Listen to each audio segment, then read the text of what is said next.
अस्सलाम वालेकुम ख़वातीन व हज़रात, क्या हाल है जी। उम्मीद करता हूँ सारे दोस्त ठीक होंगे।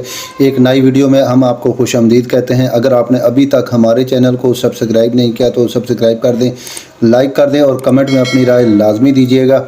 आज की जो मज़ेदार वीडियो है जिस पे हमने रिएक्शन करना है वो है आफ्ताब इकबाल का प्रोग्राम। उसमें अमानुल्लाह खान की जुगतें सुनकर सब ने उनको पागल बोलना शुरू कर दिया। वीडियो बहुत ही मज़े की है, आपको बहुत पसंद आएगी। बगैर टाइम वेस्ट किए चलते हैं आज की मज़ेदार वीडियो पर। आराम ना बैठा है, वो भी अजाब से, पुलिस भी अजाब से खलोती है। उन्होंने घरों जाना वापस में, आप मजे बैठा है बंदा ना, पढ़िया लिखा बहुत सही ना आदमी, अपना दिमाग कट के भी तोल लेंगे। तुम पागल हो बाबा जी।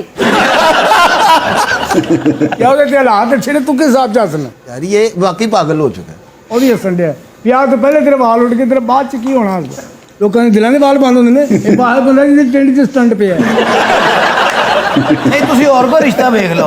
असल में ना मुझे विकी की आदतें बड़ी पसंद है। इन्हें सारे जो तेन विकी लगता है। मैं कहता हूँ कि नंबरदार उड़कर दिखा सकता है। नहीं सर, कैसे? वो नैब वाले को जुराबें मिल सकती हैं, ये विकी नहीं हो सकता। अच्छा मेरी गाल सुनो ना, दिल कटन दिया है। पूरी दुनिया च बाहर खतून ने होती इज्जत करनी। मैं कहनी है दिल घटता पे, शुगर है उन्होंने। और क्या क्या बीमारियां हैं? दिल का अर्जा भी लाहक होगा। एक तो मोटा है ये बहुत ज्यादा, ऊपर से इसने किया है इतना बड़ा फ्रॉड। अब सुबह दोपहर शाम खटका लगा रहेगा और उस खटके और टेंशन में इसका और इसकी कब्र का फासला कम होता चला जाएगा। वैसे दौलत कितनी माड़ी चीज। हर दे यार, मैनू ने फिक्र से भागता है मौत का मंजर यूं होगा, ये हो रहा है, वो आ रहा है। ये बंदे अस्पताल जाने तो नाल दिन कहने, मैंने कहा था ना इसकी डेथ हो जाएगी।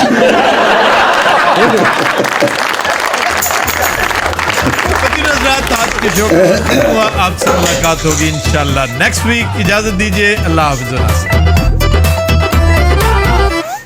ये ढेर का है।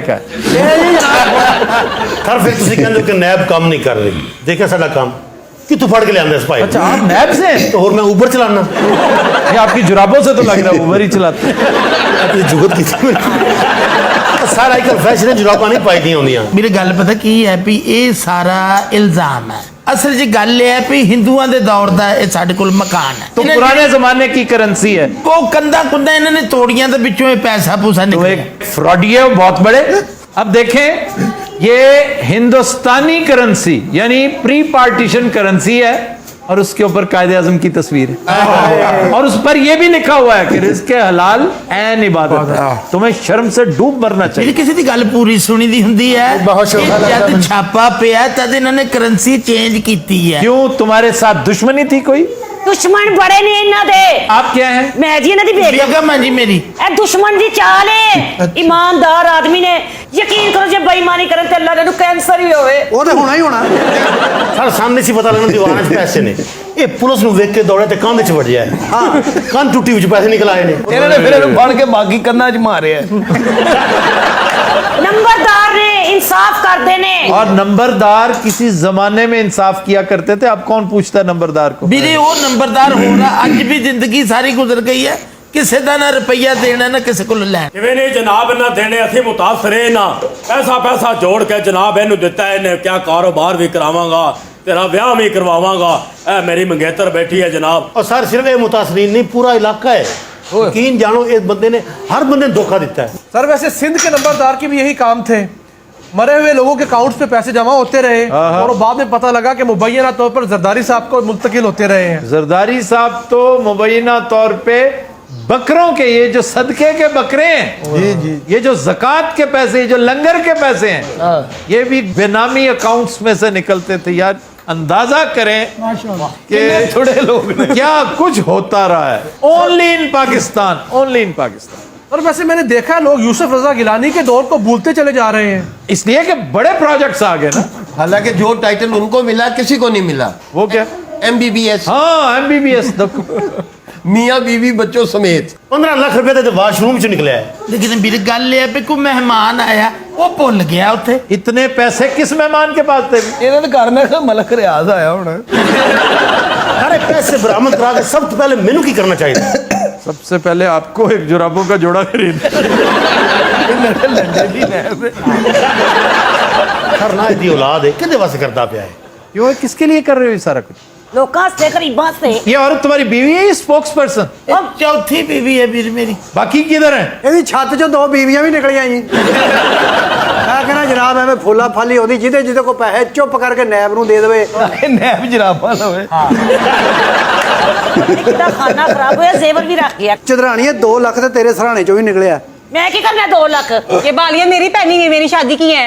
ये जानी अपना मुंह सीधा कर। आहे की पे कर दे हो? ए मेरे बंदे ने मैनू लिया के दित्तियां ने। वो पंजाबी का एक मुहावरा है कि चोर दी माँ ते बुकल च मुंह, यानी कितने वो नखरे से बता रही है ये मेरे बंदे ने। ਮਸਾਲਾ ਐਡਜਸਟ ਕਰਨ ਨੂੰ ਫਿਰ अल्लाह पाक की कसम ये मसाल है ही नहीं। ਨਹੀਂ ਹੈ।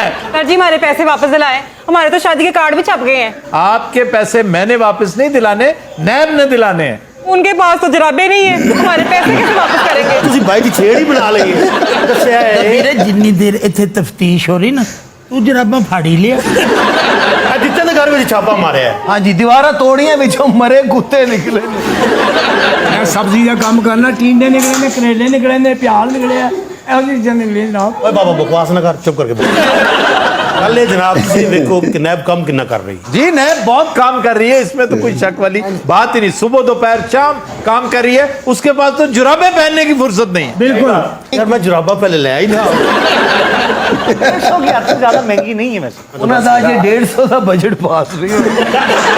ਅੱਛਾ ਰਾਤ ਨੂੰ ਜਦੋਂ ਛਾਪਾ ਮਾਰਨ ਜਾਂਦੇ ਹੋ ਹਾਂਜੀ। ਠੰਡ ਤੇ ਲੱਗਦੀ ਹੋਏਗੀ। कवर करके अपने आप को जाता हूँ ना। ਇਹ ਮੁਲਜ਼ਮ ਨੂੰ ਫੜਦੇ ਸਰ ਕਹਿੰਦੇ ਨੇ ਜਰਾਬਾਂ ਕਿੱਥੇ ਲੁਕੋਈ ਹੈ। आपने जरा मना नहीं किया, ऐसी हरकतें करते रहे। ਉਹ ਧੀਰਾਣੀਏ ਕੋਈ ਇਦਾਂ ਦੀ ਗੱਲ ਨਹੀਂ ਹੈ ਮੇਰਾ ਪੁੱਤ। ਗੱਲ ਪਤਾ ਕੀ ਹੈ ਵੀ ਮੈਂ ਜੁੱਤੀ ਲਾ ਲੈਣੀ ਹੈ। ਉਹ ਨਾ ਲਾਣਾ ਜੁੱਤੀ, ਜ਼ਮੀਨ ਬੜੀ ਠੰਡੀ ਹੈ। ਇਹ ਗੱਲ ਸੁਣੋ, ਮਾਲ ਮੁਕੱਦਮੇ 'ਚ ਕਦੀ ਜਰਾਬਾਂ ਨਹੀਂ ਆਈਆਂ। ਨੈਬ ਨੂੰ ਸਾਰੇ ਹੀ ਬੁਰਾ ਭਲਾ ਕਹਿ ਰਹੇ, ਲੇਕਿਨ ਨੈਬ ਕੰਮ ਬਹੁਤ ਚੰਗਾ ਕਰ ਰਹੀ नैब को कौन बुरा भला कह रहा है? ਕੁਝ ਲੋਕ ਐਨ ਵਿੱਚ ਆਉਂਦੇ ਨੇ। जिन जिन की गर्दनें फंसी हुई है ना, वो चूहे जो खिड़की में आ चुके हैं, हाँ जी। वो बुरा कह रहे हैं और वो कहते रहेंगे। ਦੇਖ ਅਸੀਂ ਕਿੱਥੇ ਕਿੱਥੇ ਛਾਪੇ ਮਾਰਨ ਜਾ ਰਹੇ ਹਾਂ। ਉਹ ਵੀ ਬਗੈਰ ਜਰਾਬਾਂ ਤੋਂ। ਪਹਿਲੇ ਮੈਂ ਹੁਣ ਜੁਰਾਬਾਂ ਲੈ ਹੀ ਆਉਣਾ। ਓਏ ਸਾਹਿਬ ਜੀ, ਮੈਂ ਨੈਬ ਦੀ ਨੌਕਰੀ ਛੱਡ ਦੇਣੀ ਜੁਰਾਬਾਂ ਨਾਲ।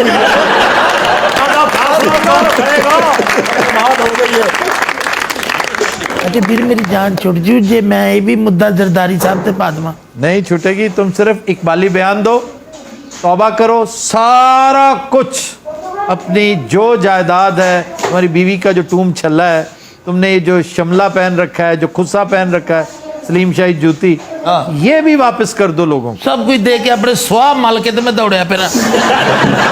ਤੁਸੀਂ ਸ਼ਾਦੀ ਬਾਕੀ ਕਰਨਾ ਚਾਹ ਰਹੇ ਹੋ ਇਹਨਾਂ ਨਾਲ? असल में जब मैं पैदा हुई थी ना तो इनकी अम्मी ने मुझे मांग लिया था। जब आप पैदा हुई थी ये किधर था? ਇਹ ਦੁਬਈ ਕੰਮ ਕਰਦਾ ਹੁੰਦਾ ਸੀ ਸਰ। और ਉਦੋਂ ਵੀ ਇਹਦੀ ਉਮਰ ਕੁਝ 40 ਕੁ ਸਾਲ ਹੋਣੀ। अच्छा उसका कुछ करो जो जुराबे लेने गया है बेचारा। जी नाज़रीन, उम्मीद करते हैं वीडियो आपको पसंद आएगी। अगर वीडियो पसंद आए तो कमेंट में अपनी राय लाजमी दीजिएगा। अपना रखिएगा बहुत सारा ख्याल। मुझे दीजिएगा इजाज़त, एक नई वीडियो के साथ आपकी खिदमत में हाज़िर हूँगा। तब तक के लिए अल्लाह हाफ़िज़।